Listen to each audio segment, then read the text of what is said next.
အလုံးမင်္ဂလာပါအခုကျွန်တော်တို့ home sweet home တင်တဲ့အနေနဲ့ online learning နဲ့ပတ်သက်ပြီးတော့ပြောပြချင်တာလေးတွေရှိပါတယ်တချို့မေးထားတာလေးတွေကိုလည်းတစ်ခါလေးဖြည့်ပေးသွားပါမယ်တချို့တွေကလည်းမေးကြတာရှိပါတယ် online learning တစ်ခါမှမလုပ်ဘူးတဲ့အတွက်ကြောင့်သူတို့အတွက်အဆင်ပြေပါမလားပေါ့ကျွန်တော်တို့က online learning လုပ်ရတာလွယ်ကူမှုရှိပါတယ်လို့ပြောချင်ပါတယ်ဘာမှလည်းတူတူစိတ်ပူစရာမရှိပါဘူးတမရိုးကြနေ့စဉ် internet သုံးနေကြအတိုင်းပုံမှန်အသုံးပြုသွားရမှာပဲဘာတွေများ benefit ရှိနိုင်မလဲ online learning လုပ်ရတာဖြစ်တဲ့အတွက်မိမိအိမ်မှာအေးဆေးဆေး comfortable ဖြစ်တယ်တတနဲ့စာလုပ်လို့ရပါတယ်ဘယ်အချိန်မှဆိုအားတဲ့အချိန်မှာကိုယ်စိတ်ပံဝင်စားတဲ့အချိန်ကိုစာလုပ်ချင်တဲ့အချိန်မှာအချိန်မီ24 hour စာလုပ်လို့ရပါတယ်အချိန်ကုန်တစေတယ်လူပင်မနဲ့တပါတယ်အဲ့ဒီပြင် lecture exercise တွေကိုပြန်နှွှေးချင်တဲ့အခါမှာပြန်ကြည့်ချင်တဲ့အခါမှာလည်းအချိန်မီသင်ခန်းစာတွေကိုပြန်ကြည့်လို့ရနေပါတယ်အိမ်မှာလည်းစာလုပ်လို့ရတယ်လို့ business trip ထွက်ရတဲ့လူတွေအတွက်ဆိုရင်လည်းဒါ business trip ထွက်နေတဲ့ဒီကလာတစ်လျှောက်တွင်းမှာလည်းကျောင်းပြတ်သွားတာတွေပါလေစိတ်ပူစရာမလိုတော့ဘဲနဲ့စာအုပ်အမြဲတမ်းပြန်ကြည့်နေလို့ရပါတယ်။နောက်အဲ့အတွက်ကြောင့်စာသည်စဉ်ဆက်မပြတ်စာလုပ်သွားလို့ရပါတယ်24နာရီစာလုပ်လို့ရပါတယ်။ပုံသေးအချိန်မပေးလိုက်တဲ့လူတွေအတွက်အများကြီးအဆင်ပြေပါတယ်။ကျွန်တော်တို့သင်တန်းအနေနဲ့ဘာတွေ support လုပ်ထားပေးလဲ။စာမေးချင်တဲ့အခါမှာဖုန်းနဲ့ပဲဖြစ်ဖြစ် email နဲ့ပဲဖြစ်ဖြစ် messenger နဲ့ message ပို့ပြီးတော့ပဲဖြစ်ဖြစ်သို့မဟုတ်ရင် Fiverr နဲ့လှမ်းပြီးတော့စာပို့ပြီးတော့ပဲဖြစ်ဖြစ်စာမေးချင်တာရှိခဲ့ရင်လည်းအချိန်မီလှမ်းပြီးတော့မေးမြန်းနိုင်ပါတယ်ကျွန်တော်တို့ပြန်ဖြေပေးပါတယ်နောက်တစ်ခါကျွန်တော်တို့တင် जा ပို့ချပေးထားတဲ့အခါမှာလည်းစာသင်ခန်းနဲ့ရောက်နေတယ်လို့ခန်းစားချက်မျိုးရှိအောင်လို့ကျွန်တော်တို့အနည်းဆက်ဆုံးဖြစ်အောင်တင် जा ပို့ချပေးထားပါတယ်နောက်တစ်ခု online learning နဲ့ပတ်သက်ပြီးတော့ဘာတွေလုပ်ရမလဲကျွန်တော်တို့ hshonlineschool.com website ကိုဖွင့်လိုက်မယ်ပြီးရင်မိမိနဲ့သက်ဆိုင်ရာ course ကိုရွေးချယ်လိုက်မယ်အဲ့တော့ကိုယ့်သက်ဆိုင်ရာ course ကို sign up လုပ်ရမှာဖြစ်တဲ့အတွက်ကြောင့်မိမိရဲ့သက်ဆိုင်ရာ course ကို sign up လုပ်မယ်အဲ့ဒီကမှာ sign up လုပ်တယ်ဆိုတော့တကယ်တော့ form ဖြည့်တာပဲစာရွက်နဲ့ဘောပန်သုံးပြီးတော့ form ဖြည့်ပေးသလိုပဲ web page ပေါ်မှာ typing ရိုက်ပြီးတော့ကိုယ့်ရဲ့နာမည်တွေ email လိပ်စာတွေ username တွေ password တွေ sign up လုပ်ပေးရတယ်ဖြည့်ပေးရတယ်ဒါဆိုရင် successful page ကိုရောက်သွားလိမ့်မယ်နောက်အဲ့တော့ website ဖွင့်မယ်ကိုယ့်ရဲ့သက်ဆိုင်ရာ course ကိုရွေးချယ်လိုက်မယ်ပြီးရင် sign up လုပ်လိုက်မယ် sign up လုပ်တယ်ဆိုတော့ဒီပထမဆုံးအချိန်တစ်ခါပဲ sign up လုပ်ရုံပဲနောက်ပိုင်းကျရင်အဲ့ဒီ sign up လုပ်တော့ကကျွန်တော်တို့ username ဖြည့်ထားတယ် password ဖြည့်ထားတယ်အဲ့ username နဲ့ password တွေမိလို့မရဘူးမိတတ်တယ်ဆိုရင်တော့ username နဲ့ password ကိုပြန်ပြီးတော့ချရေးပြီးတော့မှတ်ထားဖို့လိုပါမယ်တကယ်လို့ password မေ့သွားခဲ့ရင်လည်း password recover ပြန်လုပ်လို့ရပါတယ်အဲ့ဒီအတွက်စိတ်ပူစရာတော့မရှိပါဘူးနောက်တစ်ခု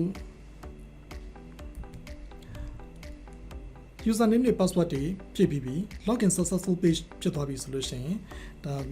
login ဝင်လို့ရပါပြီ website ကို login ဝင်ပြီးတော့ဒါ landing လုပ်နေရုံပဲအဲ့ဒီအတွက်ကြောင့်အရင်လွယ်ကူပါတယ်အဲ့တော့ကျွန်တော်တို့ home sweet home တင်တဲ့ website စာမျက်နှာကိုတွားကြည့်အောင်ပြီးတော့ browser တစ်ခုခုဖွင့်လိုက်မယ်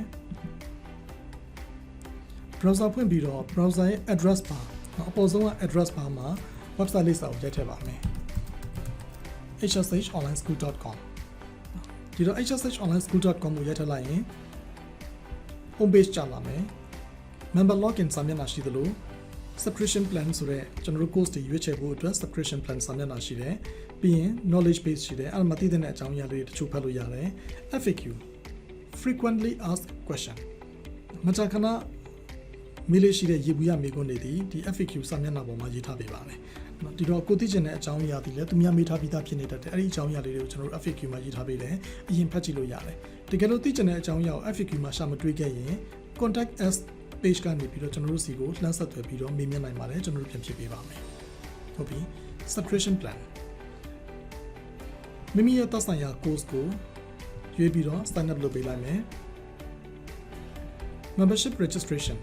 registration page ကြာလာလိမ့်မယ် registration page ကြာလာတဲ့အခါမှာusername သတ်မှတ်ပေးရမယ် email လိပ်စာတေချာအောင် confirm နှစ်ခါပြန်ရေးပေးရမယ် first name နဲ့ last name ကိုရိုက်ထည့်ရမှာဖြစ်သလို password သတ်မှတ်ပေးရမယ် password ဒီ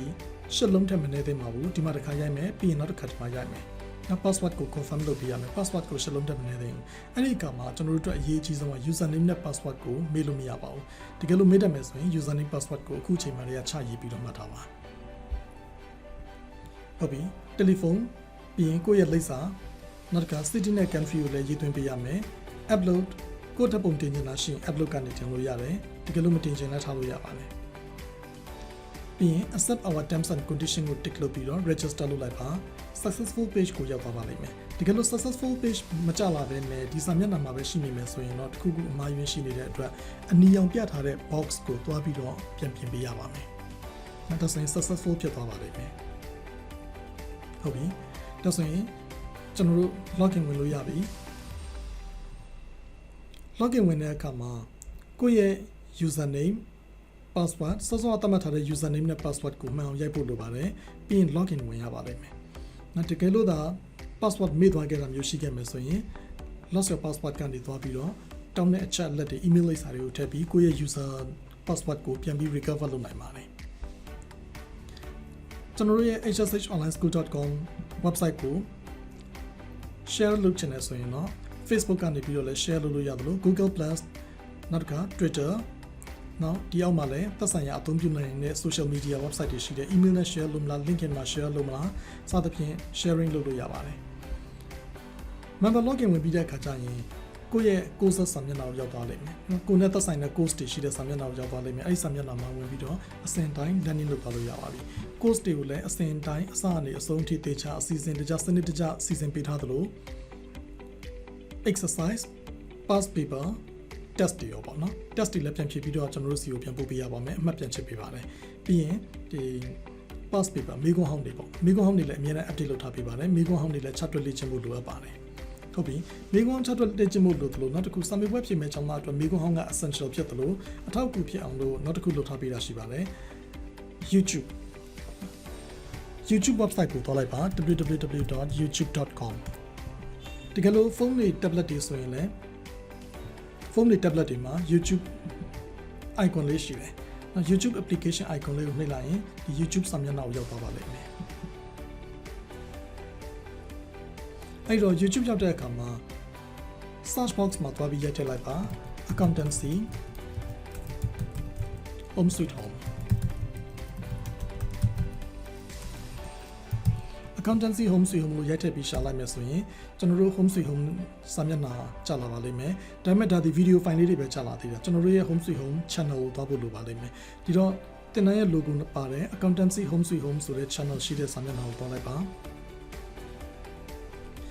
ဟုတ်ပြီ။ subscribe လုပ်ထားလို့ရပါတယ်။နောက် subscribe လုပ်ထားမယ်ဆိုရင်တော့နောက်ထပ်အသစ်တင်တဲ့ video file တွေလည်းကိုယ့်ရဲ့ email message ထဲကိုရောက်လာပါလိမ့်မယ်။အဲ့တော့ video file သင်ခန်းစာအသစ်တင်လိုက်တိုင်းမိမိရဲ့ email ထဲကိုချက်ချင်းအကြောင်းကြားပေးပါလိမ့်မယ်။ဟုတ်ပြီ subscribe လုပ်ထားလို့ရတယ်။နောက် home ရှိမယ် video ရှိမယ် video မှာတော့ကျွန်တော်တို့တင်ထားတဲ့ video file တွေအကုန်လုံးကို random ဒီမှာတွေ့နေရလိမ့်မယ်။ဒါပေမဲ့ဒါဒီကိုကြည့်ချင်တဲ့ကိုယ့်ရဲ့ level ကိုရွေးချယ်ချင်တယ်ဆိုရင်တော့ playlist ထဲကိုသွားလိုက်ပါအဲ့ဒါမှဆိုရင်တော့မိမိနဲ့သက်ဆိုင်တဲ့ level ကိုရွေးလို့ရပါတယ်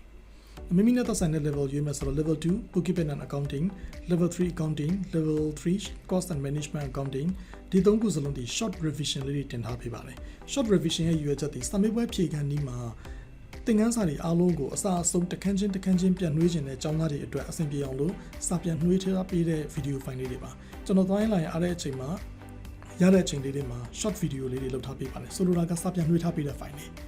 စာအုပ်တခန်းချင်းအသေးစိတ်တင်ပြထားပေးတဲ့ file မဟုတ်ပါဘူးစာပြန်နှွှေးထားပေးတာဖြစ်တဲ့အတွက်ဒီ video file လေးတွေကိုကြည့်မဲ့လူကဒီ course တွေအစအဆုံးသက်ဆိုင်ရာ course ကိုအစအဆုံးသင်ပြီးသားဖြစ်ရမယ် summit web ဖြည့်ခန်းဒီကျောင်းသားအတွက်ကိုစာပြန်နှွှေးပေးတဲ့သဘောပါအဲ့ဒီအတွက်ကြောင့်သက်ဆိုင်ရာ course ကိုတွားနှိပ်ပါပြီးရင်အဲ့ဒီ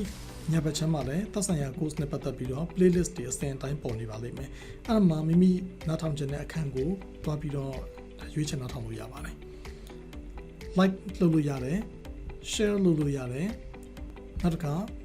save လုပ်ထားမယ်ဆိုရင်လည်း save လုပ်လို့ရပါတယ်တကယ်လို့ subscribe မလုပ်ရသေးရင်တော့ဒီမှာနောက်တစ်ခါ subscribe လုပ်လို့ရပါတယ်တကယ်လို့ subscribe လုပ်ထားပြီးဆိုရင်တော့ဒီမှာမလိုတော့ပါဘူးနောက် subscribe တစ်ခါပဲလုပ်ရုံပါပဲဒါဆိုရင်ကျွန်တော်တို့ home sweet home တင်တဲ့အနေနဲ့ online learning website ကိုဘယ်လိုအသုံးပြုရမလဲဆိုတာလည်းကျွန်တော်တို့လက်ပြပေးလိုက်ပြီနောက်တစ်ခု YouTube စာမျက်နှာပေါ်မှာလည်း home sweet home channel နဲ့ playlist တွေတင်ထားပေးတဲ့ short revision တွေဒီဆောင်ရွက်ဖြည့်ခန်းဒီအတွက်အသုံးဝင်ပါလိမ့်မယ်မိမိတို့တငယ်ချင်းတွေဆွေမျိုးနည်းစားတငယ်ချင်းတွေရှိခဲ့မယ်ဆိုရင်လည်းဆောင်ရွက်ဖြည့်ခန်းဒီလူတွေရှိခဲ့မယ်ဆိုရင်လည်းသူတို့ကို share လုပ်ပေးလို့ရပါတယ်ဟုတ်ပြီအဲ့တော့ online learning နဲ့ပတ်သက်ပြီးတော့ကျွန်တော်တို့အတွက်အခက်အခဲမရှိပါဘူးအင်မတန်ကိုလွယ်ကူမှုရှိပါတယ် online learning လုပ်ချင်တဲ့လူတွေရှိမယ်ဆိုရင်လည်းအခုအနေထားအရတွေ့မြင်သွားပြီဖြစ်တဲ့အတွက် online learning လုပ်ရတာဒီအခက်အခဲမရှိဘူးဆိုတာသိသွားပါလိမ့်မယ် အဲ့အတွက် online learning လုပ်ဖို့အတွက်ကိုချက်တော့စလှမ်းလိုက်ပါကျွန်တော်တို့အတွက်ခီးရောက်သွားပါလိမ့်မယ်နောက်ထပ် online learning လုပ်မဲ့လူတွေကိုလည်းကျွန်တော်တို့အများဆုံးရှောက်လန်းခဲ့ဖို့အတွက်ဖိတ်ခေါ်ပါတယ်ပြည်တွင်းမှာပဲဖြစ်ဖြစ်ပြည်ပရောက်နေတဲ့မြန်မာလူဖြစ်ဖြစ် Accountancy နဲ့ပတ်သက်ပြီးတော့ online learning လုပ်ဖို့အတွက်ဆိုရင် hshonlineschool.com website မှာနေရာဒေသမရွေးအချိန်မရွေး internet access လုပ်နိုင်တဲ့ computer, phone, tablet, internet TV စသဖြင့် device မျိုးစုံအသုံးပြုပြီးတော့24နာရီအချိန်မရွေး learning လုပ်လို့ရပါတယ်အားလုံးကြိုးစားအောင်မြင်နိုင်ကြပါစေ